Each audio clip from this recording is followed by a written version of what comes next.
Think Again, The Power of Knowing What You Don't Know by Adam Grant. Imagine this: you're at work, or in a conversation with someone you respect, and suddenly, everything you thought you knew turns out to be wrong. Terrifying, right? Now, what if I told you that the ability to admit you might be wrong, and to actually change your mind, might be the single most powerful skill you can develop today? In Think Again, Adam Grant argues that in a world full of change, misinformation, and opinions shouted louder than facts, intellectual flexibility is more valuable than intelligence itself. Stick around, because in this video, we're going to uncover the secrets behind why some people thrive in uncertainty while others get stuck. And by the end, you'll know how to rethink your beliefs, challenge assumptions, and unlock smarter thinking in your life, career, and relationships. Introduction. We live in a world obsessed with knowing. Knowing the answer. Knowing the truth. Knowing who is right and who is wrong. But here's the problem: the faster the world changes, the more dangerous it becomes to cling to certainty. Adam Grant, a renowned organizational psychologist, calls this the power of knowing what you don't know. Think about the smartest people you know. Often, what sets them apart isn't how much they know, but how willing they are to admit when they're wrong. This book isn't about intelligence in the traditional sense, it's about flexibility, curiosity, and courage. In this book, you'll learn practical strategies to think like a scientist instead of a preacher. Rethink your identity and your beliefs. Avoid overconfidence. Influence others without arguing. Build a culture of learning and adaptability. Section 1. The 3 Dangerous Mindsets. Let's start with something you probably recognize in yourself or in others. Grant identifies 3 common mindsets that limit our thinking. 1. The preacher mindset, defending your beliefs like a sacred cause. You're not listening. You're preaching. You're focused on being right, not learning. 2. The prosecutor mindset, attacking someone else's beliefs to win. You're looking for flaws, contradictions, and weaknesses. Again, winning is the goal, not understanding. 3. The politician mindset, seeking approval from others. You adjust your ideas to get votes, likes, or praise. You're focused on popularity rather than truth. Sound familiar? Think about your last argument on social media, or even at work. Chances are, you were in one of these modes. The problem is simple: all 3 focus on being right, not being smart. Section 2. Think like a scientist.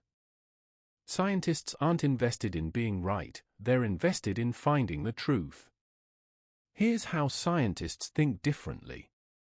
They treat beliefs as hypotheses, not facts. They actively seek disconfirming evidence. They update their conclusions when presented with new data. Imagine if you treated your opinions like experiments.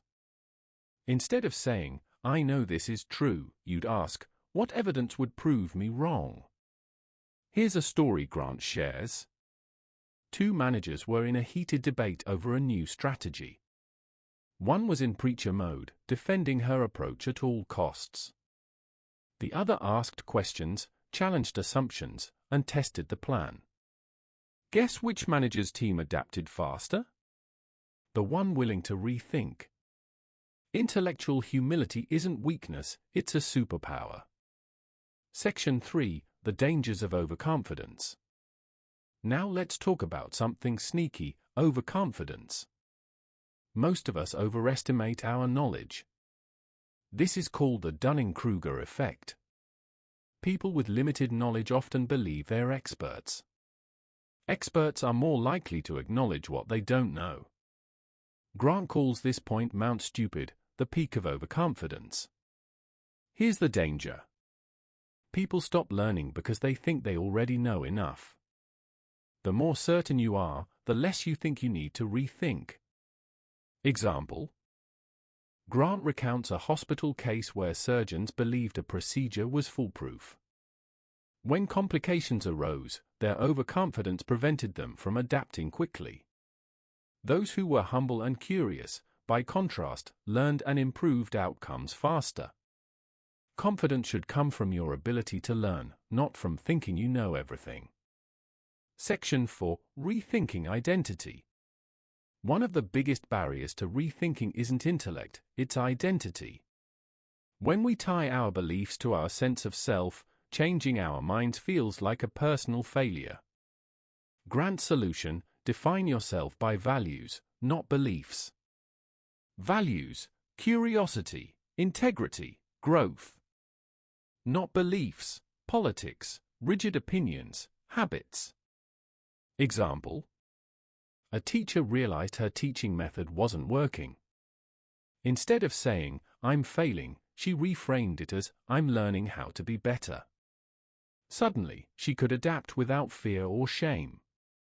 When you separate identity from ideas, you can embrace change without losing yourself.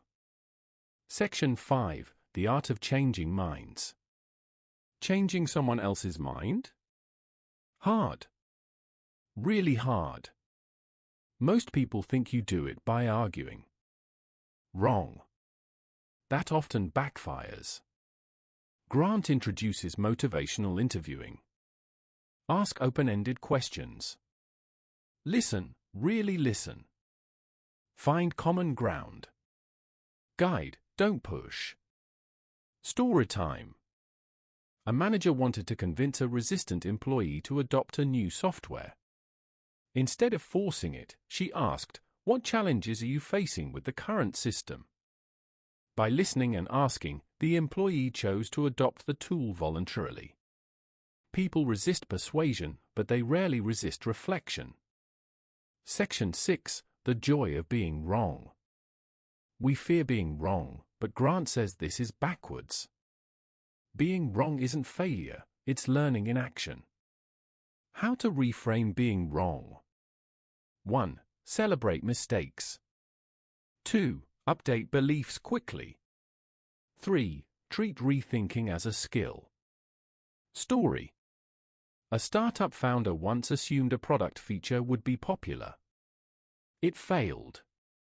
Instead of doubling down, he celebrated the insight, pivoted, and grew revenue 3x.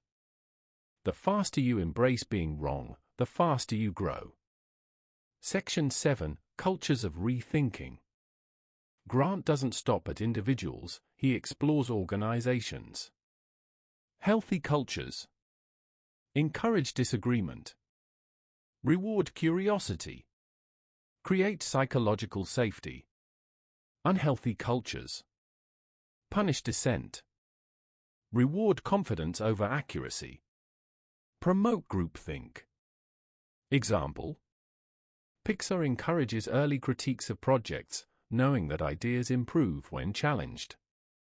Compare this to companies where everyone fears questioning the boss, the difference is clear.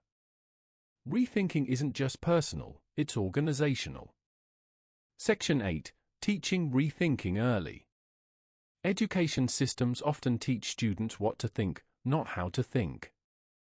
Grant argues that curiosity and adaptability are more important than memorizing facts.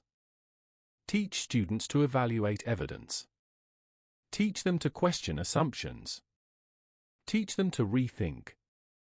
Story. A classroom project asked students to argue both sides of a political issue. Students who practiced this skill became more open-minded and better decision-makers. Learning to rethink is a lifelong skill. Section 9. Strong opinions, loosely held. One of Grant's most practical phrases. Strong opinions, loosely held. It means: have convictions, but don't be rigid. Be willing to update beliefs when evidence emerges. Example: a tech leader initially believed remote work would harm productivity. Data later proved otherwise. By updating his beliefs, he improved employee satisfaction and retention. Flexibility beats stubbornness every time. Section 10. How to apply this every day. Here's how to bring think again into your daily life. 1. Ask yourself, what would I need to see to change my mind? 2. Listen more than you talk in disagreements. 3. Celebrate mistakes and lessons learned. 4. Treat beliefs as experiments. 5. Seek feedback from people who disagree. Today, find one belief you're willing to reconsider. Even small steps create momentum. Conclusion. The people who thrive in today's world aren't those who are always right, they're the ones willing to say, I was wrong. I've learned something new. I'll do better next time. Rethinking is a skill, a habit, a mindset. And the sooner you embrace it, the faster you grow personally, professionally, and emotionally. So pause. Question. Reflect. Change your mind when necessary.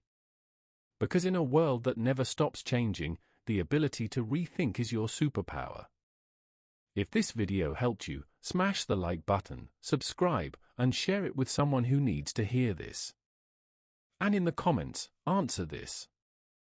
What's one belief you've recently changed your mind about? Let's start thinking again, together.